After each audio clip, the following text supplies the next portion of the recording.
Hello বন্ধুরা, good morning. দেখো আজকে আমি ব্রেকফাস্ট করছি কি বলো তো, ঘুগনি নিয়েছি আর এর মধ্যে একটু মুড়ি নেব। হ্যাঁ, তো ঘুগনিটা এখন আমি একটুখানি মাইক্রোওভেনে একটু গরম করে নিচ্ছি, কারণ ভীষণই ঠান্ডা ঘুগনিটা।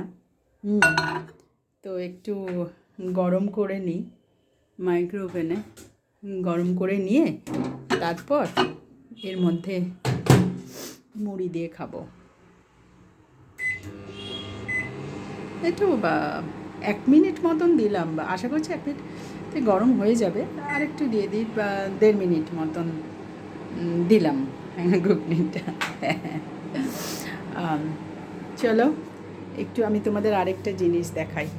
দেখো আমার একটা হচ্ছে বারান্দা বাগান করেছি আমি ব্যালকনিতে।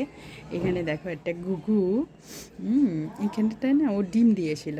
তো কালকে ওর একটা ডিম ফুটে বাচ্চা হয়েছে, দুটো বাচ্চা হয়েছে, দুটো ডিম দিয়েছিল, দুটো বাচ্চা হয়েছে। এখন সেই বাচ্চাকে আগলে ধরে মা বসে আছে। কি সুন্দর না বলো, মানে খুব ভাল লাগছে কিন্তু দেখতে। হ্যাঁ, আর এটা হচ্ছে আমার এটা একটা জাপানি পালংয়ের গাছ।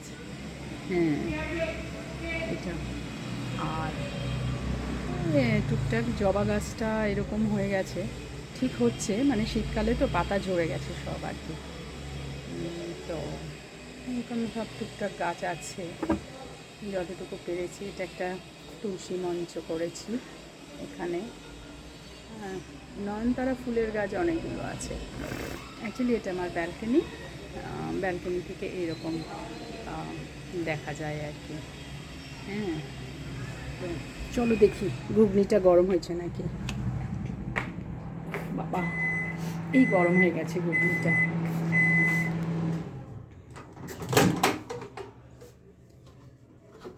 গরম হয়ে গেছে, এবারে আমি এটাতে একটু, বাবারে ভালোই গরম হয়েছে বুঝলে, এটাতে একটু মুড়ি দেব।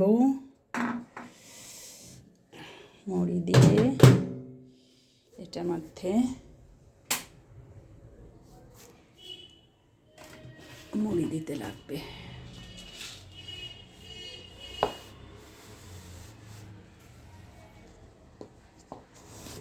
ইয়েস, রান্নাঘরটা ভীষণ অগোছালো,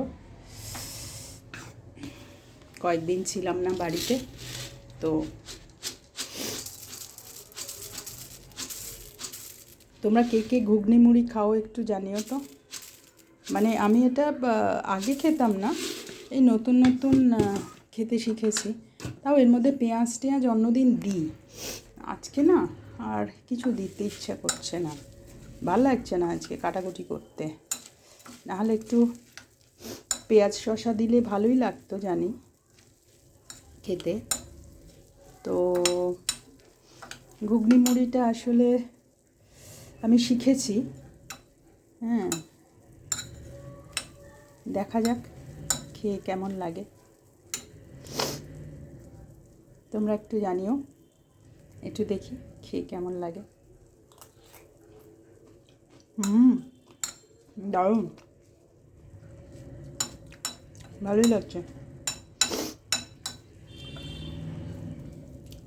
তো এখনকার মতন টাটা, পরে আবার তোমাদের সাথে দেখা হবে আরেকটা কোনো নতুন ভিডিও নিয়ে। ঠিক আছে, চলো বন্ধুরা, টাটা।